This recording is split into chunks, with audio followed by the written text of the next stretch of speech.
Yeah, thank you, Maggie. And I suspect that the reason why I was invited to give this talk is I promised to keep it apolitical. So, and I'm going to try to stick to that commitment. And I'm assuming that the audience today represents people who are in leadership positions in Northeastern Pennsylvania, in various foundations and organizations. So this issue of the psychology of return to work, I gave a similar talk to a group in California 2 weeks ago because there's a lot of interest and concern about return to work.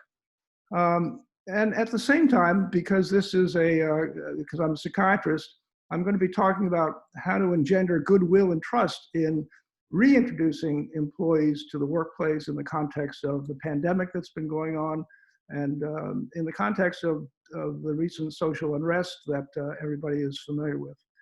I'm going to be talking a little bit toward the end about resilience because that's an important factor.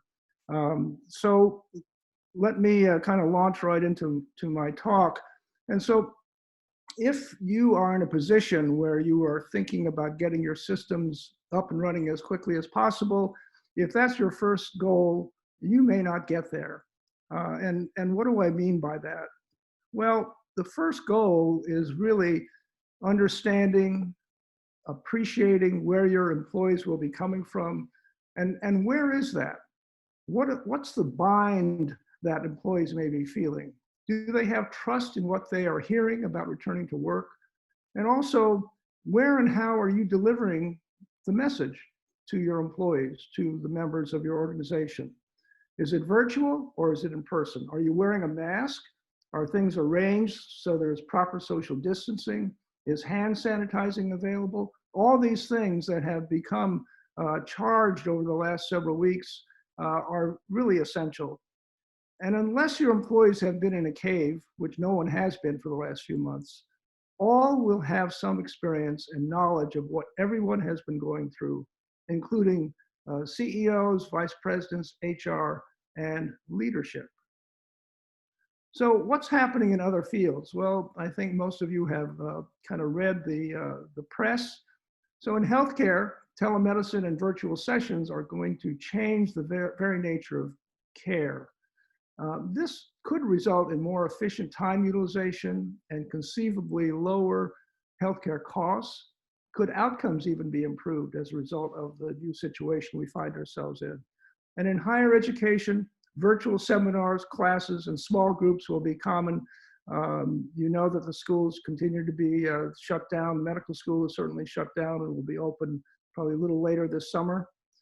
And as you likely know, there are models, hybrid models that have been developing in corporations ranging from a full return to work versus converting to an all virtual workforce from home versus a variety of hybrid models. Now, maybe you've already made your decisions about what you're going to do, but my guess is that perhaps not completely, otherwise you wouldn't be here today. At least some of you are planning to have some of your people return to work, so the rest of my comments will presume that is the case. So tell me, or you think about this, where you believe your employees will be coming from as you reopen your business. Where would you be coming from if you were in their shoes? And as an aside, and this is not really a joke, let me ask if there are any meatpacking executives from South Dakota, Iowa, Pennsylvania, or Georgia in the audience. So whether white collar or blue collar, people returning to work will have anxiety and worry, particularly those who've had any direct connection with others infected with COVID-19, and certainly anyone who has known someone who died from the virus. A recent survey of over 6,000 respondents showed that 40 to 45% of workers have significant anxiety at the idea of returning to work, which is about 2 to 2.5 times that in the general population.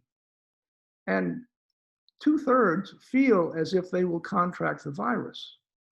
Some will have clinical anxiety in the form of a stress response. Some will have low-grade mood changes, namely depression, particularly those who have had issues with mood or anxiety previously. Some might be drinking more or using recreational drugs. And I think what COVID-19 has uncovered, and disparities have been known for a long time, but the acknowledged disproportionate burden placed upon minority populations is certainly a complex issue with deep societal and public health implications. So as a competent and caring leader, having a sense of these issues is important. Do you want to know the concerns of your employees? If an anonymous survey were done of your employees, would you want to know the results? And so I think there's a poll that's supposed to come forward at this point in time. So, Dr. Huey, if you click up to the yes, I got it. panel, excellent. Yes, so this is a question to the audience. If an anonymous survey were to be done of your employees, would you want to know the results? And so please answer yes or no to that question.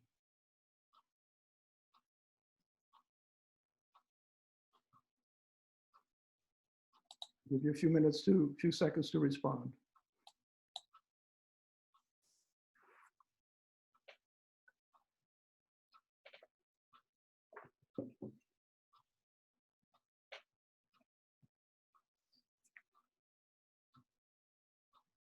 Okay.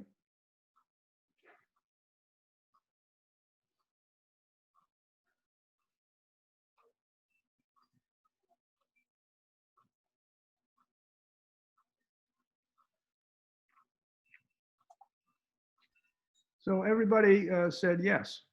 All right, so we'll go on from this point.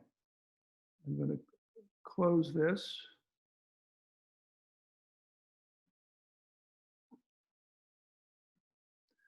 So a starting place, can you extend to yourselves and then to your employees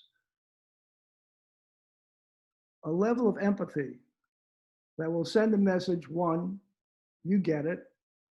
You get where many of them might be coming from, and you know what they're struggling with, which is basically, I know I need to get back to work so I can support myself and my family, but I don't want to get sick and die.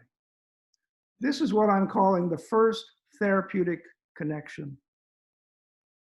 And so what do I mean by that? And I use the word therapeutic because that's exactly what you are doing. You are doing a sort of group therapy for the people who work for you or who are in your organization. It does not have to be a long, drawn out, complicated SOP, but an approach that conveys something of importance, something that expresses an understanding, something that says that your intention is to bring them back, recognizing that many, if not all, will have varying degrees of trepidation about returning. So you've made the first effort to forge a therapeutic connection. What's the second therapeutic connection? Sometimes less is more. And so here's an example of what I can envision a leader saying to people coming back to work.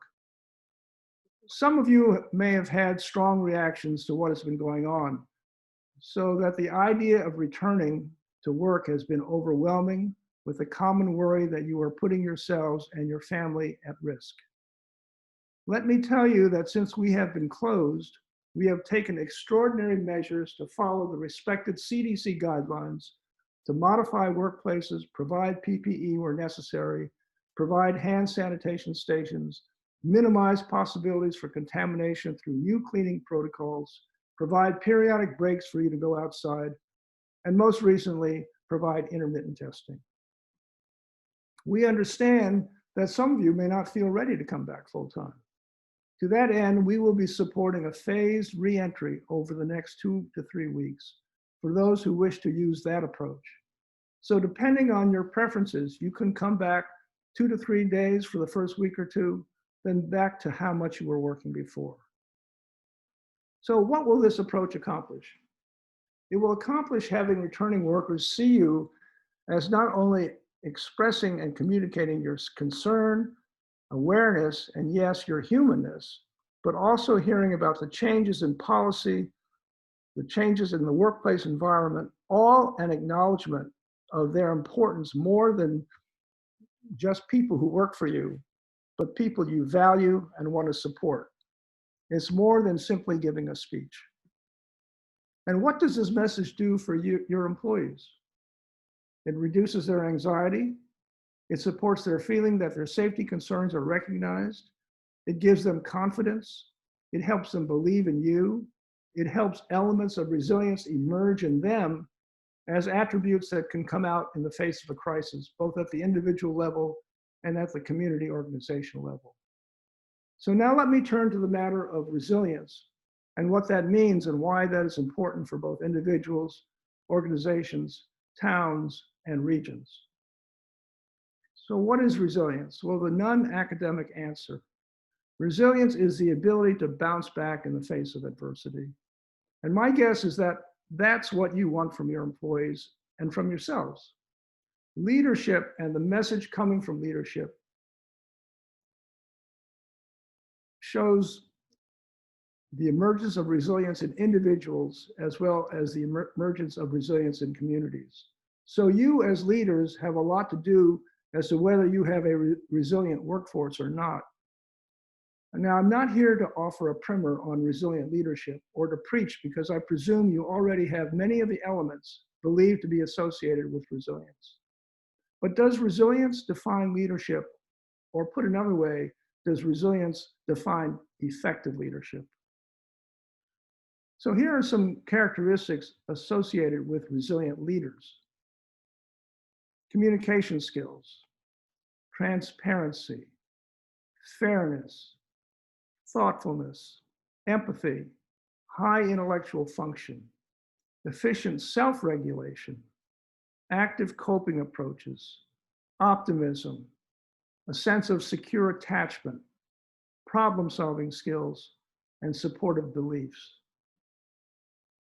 What you want from your workforce is the same that you want from yourselves. And if that's correct, how can you promote these attributes in your workforce?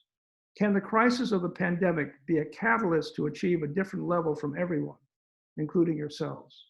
Can the stress of the crisis reshape individuals and organizations? Can it bring out new and different attitudes? Can it serve to improve or enhance resilience? And what is a resilient workforce? Well, it feels valued in all the ways implied by the word value. It feels safe physically and psychologically. It feels respected. It feels inspired by leadership. It feels the organization is fair. It believes in leadership. It believes in the mission. It feels part of the mission. It believes in improvement, personal and system improvement. And it believes the organization's work is important. What is a resilient community?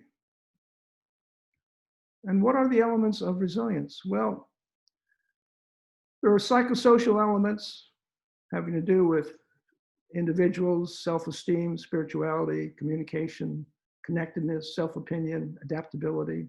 There are physical attributes, elements, genetics, health, cognitive ability, and environmental, living condition, socioeconomic status, support and resources, diet, education level, habits, and nature of the community. Can resilience be improved? If I were to give you a resilience profile sheet, some of you would score high, some of the moderate range, and some lower.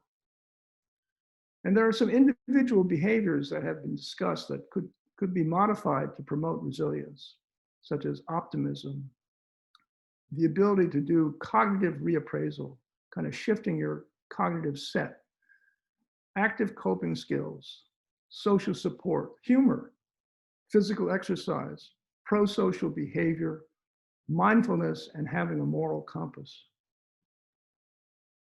So there are scholars that have looked at resilience from multiple perspectives. And why are most people able to cope reasonably well?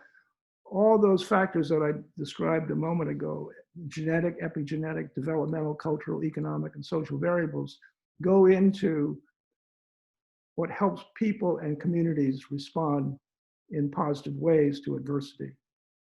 And the concepts of resilience and sustainability are being applied to civil infrastructure within communities, from a civil engineering perspective, where many of the terms and concepts are similar to those used in characterizing individual and community resilience. The Rockefeller Foundation 2 years ago embarked on a program to identify the 100 most resilient cities in the world. And they want to get to 1,000 areas of the world that are considered resilient. And so that's kind of a teaser for what's going to be coming up in the next talk. So community resilience is similar to an individual's resilience. The community's ability to absorb, manage, bounce back rapidly after a crisis. It involves risk assessment, limitation of impact, adaptability, evolution, and the ability to respond in a positive way in the face of turbulent change. Transparency of leadership and decisions made by leaders and how those decisions are made are vital to whether a community has the capacity for resilience. This involves linking and integrating various community institutions and groups into a shared effort. And it's the resilience of individuals interacting with their environments through relevant institutions, government, community groups, that gives a community resilience. Some people can become more resilient after an adverse event. And as I mentioned, the Rockefeller study and other studies, there are examples of resilient communities within this country and around the world. So leadership in places around the world are beginning to address these concepts in various populations. In England, mindfulness is being taught to grade school kids to kind of train the next generation in its ability to self-soothe and to foster better self-control and teach them cognitive reappraisal. You may know the Prime Minister of New Zealand declared that improving the well-being of her entire population, and I translate that, i.e. resilience, was a priority and funds would be directed to that end. The US military is interested in how the concept of resilience can improve its forces. This has direct bearing on social unrest and economic consequences in communities. So there's some background on resilience assessment. And the concepts have been around regarding resilience for a long time, primarily through social scientists describing what's believed to make one resilient. So descriptors such as one's self-value, the ability to self-regulate, the ability to have sound problem-solving skills, supportive beliefs, societal support, including family, friends, school, job, community. These are activities that are frequently cited as characterizing individual resilience. At the same time, and more recently, neuroscience has been trying to understand the neurobiological mechanisms in animal models and now in humans that might relate to resilience to determine if there are approaches modifying an individual's resilience capacity. That is, interventions that move toward resilience improvement. The Resilience Project, which I'll mention briefly in a moment, attempts to link the social science constructs with neurobiological constructs across the lifespan and in different cultural groups. It would be one of the first studies of its type to attempt to do this. So keep in mind, improvement in individual resilience relates to improvement in community resilience. And so the improvement of resilience, we believe that resilience can be improved upon, and we have an ambitious project underway in northeastern Pennsylvania, which I'm going to tell you a little bit about. So the question is, can Scranton, NEPA, become a community of resilience? And why Scranton, NEPA? Because of scalability factors. So we're not Boston, we're not Chicago, which are incidentally two of the resilient cities cited by the Rockefeller Foundation. Scranton approximately 70,000. We're trying to integrate the psychosocial and neurobiological aspects of resilience to actually define resilience, linking biological markers to psychosocial characteristics. Arriving at a resilience score or profile, might that be comparable to temperature, pulse, or blood pressure? Would there be practical utility for such a metric? Could a resilience score or profile find its way into a person's health, school, or employment record? What are the bioethics of such work? Would such a profile have utility in helping an individual, educators, or employers have an understanding of where they might focus on resilience improvement for individuals? Could resilience improvement improve outcomes in disease states, reduce morbidity, and potentially reduce costs of healthcare? Could resilience improvement improve self-esteem, self-confidence, and success? So one of the propositions of this resilience project is to create a new field of study called resilience science. And we have interest from 9 academic institutions in northeastern Pennsylvania to explore forming a common integrated curriculum on resilience science at undergraduate, graduate, and postgraduate levels. We have about 25 to 30 mostly senior investigators across the country interested in this project and have formed a number of affinity groups to look at various aspects of resilience from different perspectives.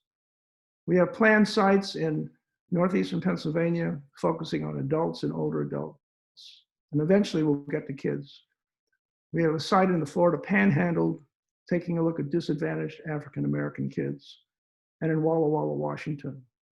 And this project really is going after not only understanding individual resilience, but also community resilience. And how does that get improved upon and strengthened, which requires connections among higher education, business, government, healthcare, spiritual, charitable, wellness, and environmental groups, and the public.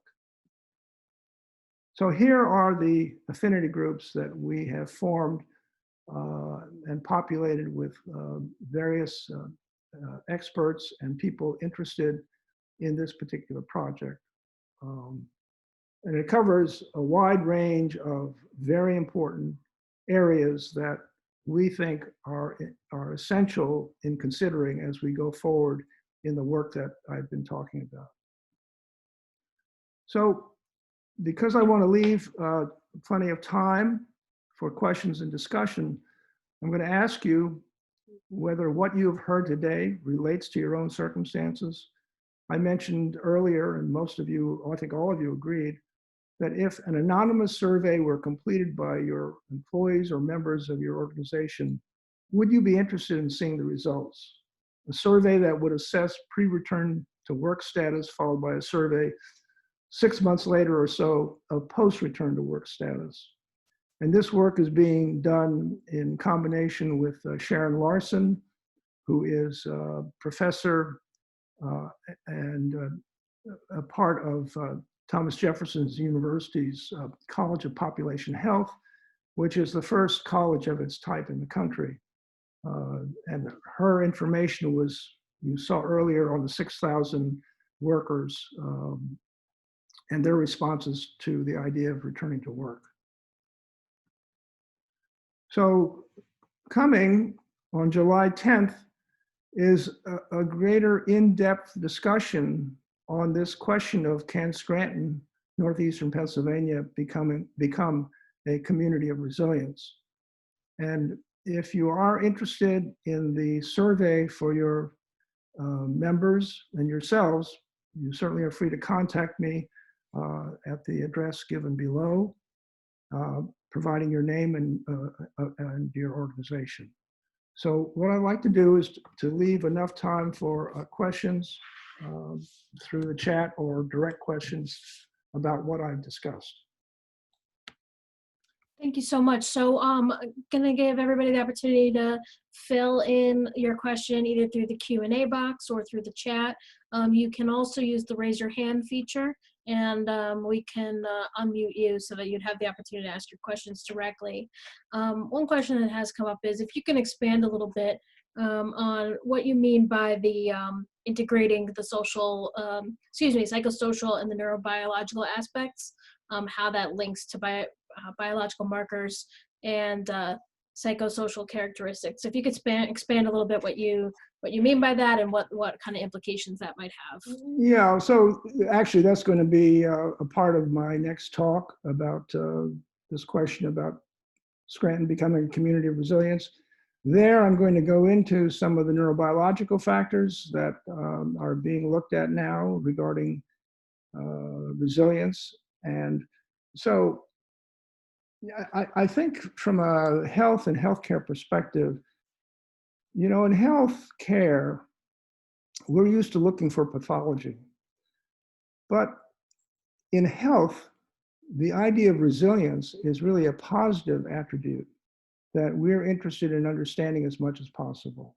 So not everybody who is exposed to an adversity develops PTSD or becomes depressed.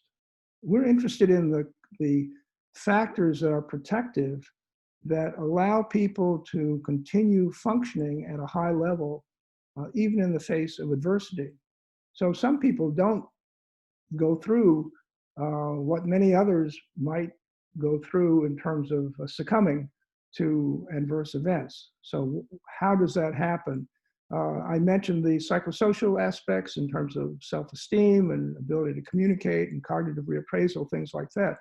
But what are the biological underpinnings, the neurobiological underpinnings of those attributes that help protect individuals from succumbing to whatever it is that they have been confronted with? That's the connection that we're trying to make.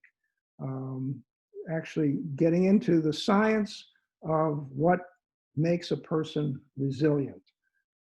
And that in the in-depth look at which we are talking about trying to ascertain is really something that's very interesting and a hot area. Now, there's also an issue.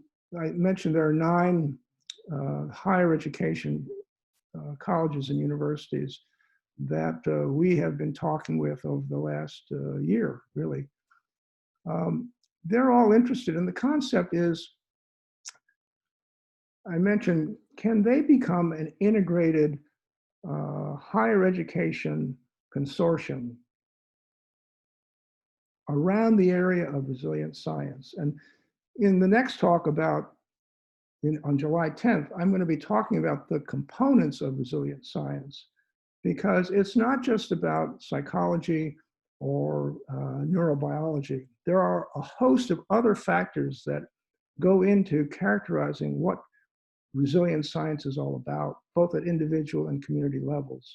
So it's a complex question that has been asked, but there's a complex, many factors that go into how do we characterize resilience. It's not a straight black and white yes or no answer. There are many different variations, and it gets into big data. It gets into how do we put all these pieces together to understand what it is we're looking at. So I can't give you a kind of a yes or no answer about that. I can only, which is why I'm interested and why the people in those affinity groups are interested, because it is a complex question. And would it have utility in society to be able to understand this better? Thank you so much for expounding on that. Another question is, I know that we have a lot of nonprofit leaders, executive directors, and such that are going to be leading the charge with a lot of their employees, bringing them back into work as we move more into the green phase of re-entry, but there's still so much unknown across the board about what's going to happen. And you provided some really beautiful examples of what they can do to help ease that. But are there other specific examples that you can give or ideas of how these leaders can really help this transition for their workforce? And I imagine they might be facing the spectrum of those who are very not afraid, and those who are very afraid, and how do you kind of manage both groups, and create a safe environment that doesn't overtax the mental burden on their employees. Yeah, well, everybody should be a little afraid. Okay, that's kind of how I see it, and with good reason. So, and I think, yeah, my suspicion is that many people in this area have responded in good part to the recommendations and guidelines that exist. So, but understanding that the population is not homogeneous, that there are going to be people uh, who either don't get it or don't want to get it or can't get it for whatever reason. And that brings in the role of leadership. And that's what I was trying to express. There's a way for leadership, again, using some principles of group therapy, to say what it is that they already know people are experiencing, the anxieties that they have, and kind of call that out, saying, you know, it's okay. All of us are feeling this way to some extent. And so here's what we're going to try to do in order to protect you so that your level of anxiety and worry, I think everybody's going to have some level. And I wouldn't accept the fact that no one is not going to be worried about returning to work, especially, and it'll depend on the conditions of the work situation. Um, I don't think anybody in this area is going to be putting people back into a meatpacking paradigm, as we have seen in North Dakota, uh, or one of the Dakotas anyway. Thank you so much for helping to expand on that. If there are any other questions, I encourage you to please use the chat or the Q&A feature. As mentioned, you can also use the raise your hand feature for any specific questions that you have for Dr. Huey as we go through this process. Are there, and you gave some great examples about, the meditation, the mindfulness. Are there other good practical measures that the leaders can institute? And the reassurance, that's a huge piece too. But are there other ways that they can be adapting to the different needs of their employees and the people they're charged with?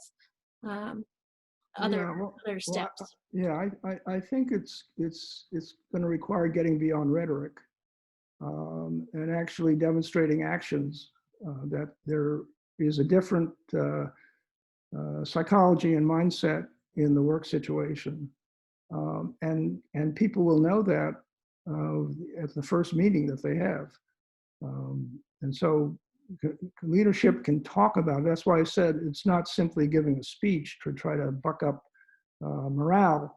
It really has to be, direct action needs to be visible, and as part of the awareness that an organization has that we're in a different ballgame now. That's very helpful. And I would also, I know that Moses Taylor Foundation, who's been a great supporter of our efforts here for leading these trainings, they've recently come out with a grant opportunity for organizations. I believe they're accepting applications through June to think about the mental health needs of their employees, and accepting, mini grants from organizations who want to address those. If you have that opportunity, if you're in one of our leaders' positions, how would you, what ideas would you think would be helpful as we think about where we could expend some grant dollars to help our employees, just beyond the PPP, but more into the mental health reassurance? Well, I think, the concept of the anonymous survey. So Dr. Larson at the College of Population Health, she did that survey that involved 6,000 workers. If if that survey were done throughout NEPA, I think some interesting information could come of that, that could be useful, because it would give kind of a pre-return to work profile. And then our plan is to follow that up in 6, 9, 12 months or so, and see where people are. And the reason those data are going to be important is because it's going to give a profile of what's happening in the employee community. And I think you probably are aware, many people are probably aware, that it's been projected that the mental health consequences of COVID-19 are going to be considerable. And how long those consequences will be with us, I think it's anybody's best guess, but anticipating that that might be an important factor to be, to recognize data, having data is going to be an important step in being able to correctly address and deal with the consequences of what's going on. Great, thank you. So we have a question that says, you may be on the leadership team, but not the final say. How would you suggest you educate your leader? A lot more about physical safety side, not as much on the mental health side. Yeah. So again, you know, part of the strengths of effective leadership is to be receptive and to be transparent and to be open to concepts and ideas. And so this gets into the concept of effective leadership. So I think that if somebody is not a, you know, the first person in line making decisions, I think an effective leader should be open to hearing concerns that people have. And I think it would be okay not to so much to call the leader out about that, but just to come at it from the point of view of, can you understand what the concerns are that people are having? And here's what I'm hearing from the people I work with. I mean, that kind of thing. Maybe the survey would facilitate a leader becoming kind of more sensitized and receptive to the concerns that employees have. Thank you so much. I don't see any additional questions at this point. We will give it another minute to see as people kind of process and think through everything that you've kind of told us today, which has been very valuable. I know as we kind of, we've begun at the foundation having the discussions about returning to work, and there is a mixed fear with that. And so certainly it is something that it helps to understand how we can address it. And so this idea of the anonymous survey, I think, is going to be very valuable. I want to let everybody know that in addition to having his information here, we also will be sending out a survey after this with a option for including your information if you would like, about taking that survey, and excuse me, about having your employees have that, be part of that anonymous survey. And you can also, this is also something that can be done internally as well if you wanted to be able to get the results, and that is something that, you know, we're willing to help with if you need assistance on that front. But it would be, this data is going to be really important as the work on this resilience continues. I would love to think that the Scranton area and northeastern Pennsylvania is a resilient community. I think there's some things that we saw probably resonated with us individually, but I do think there's some things too that concern us about the fact that our ability to change and adapt quickly might be one of those things that we might see as maybe not the best part of what NEPA has to offer.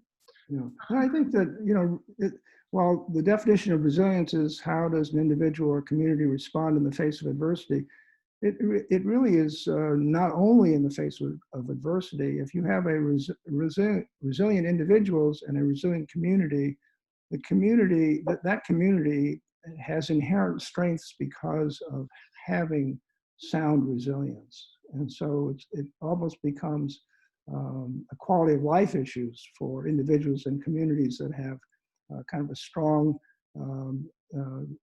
resilience factor as a component in the makeup of that community or that individual.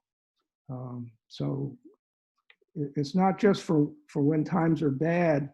Resilience has very good usefulness when times are good as well. Yeah. There is one last question here, or it doesn't have to be the last. Certainly anybody can ask a question, but would you suggest having a coaching meeting with staff and maybe a behavioral health professional? That could be done. I think that you could use the anonymous survey as a focal point for the discussion, if the organization were interested in that kind of thing. So, assuming that that survey of 6,000 people is kind of similar to what we might find here, that could be an important discussion point for the kind of group phenomenon that the questionnaire is asking about. I think there's a lot of grist for the mill that could occur as a result of that approach.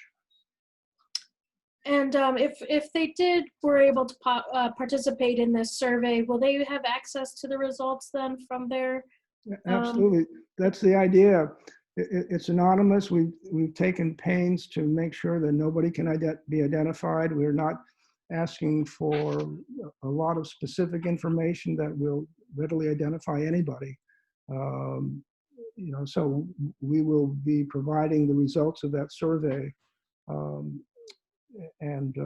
I think it will be very interesting.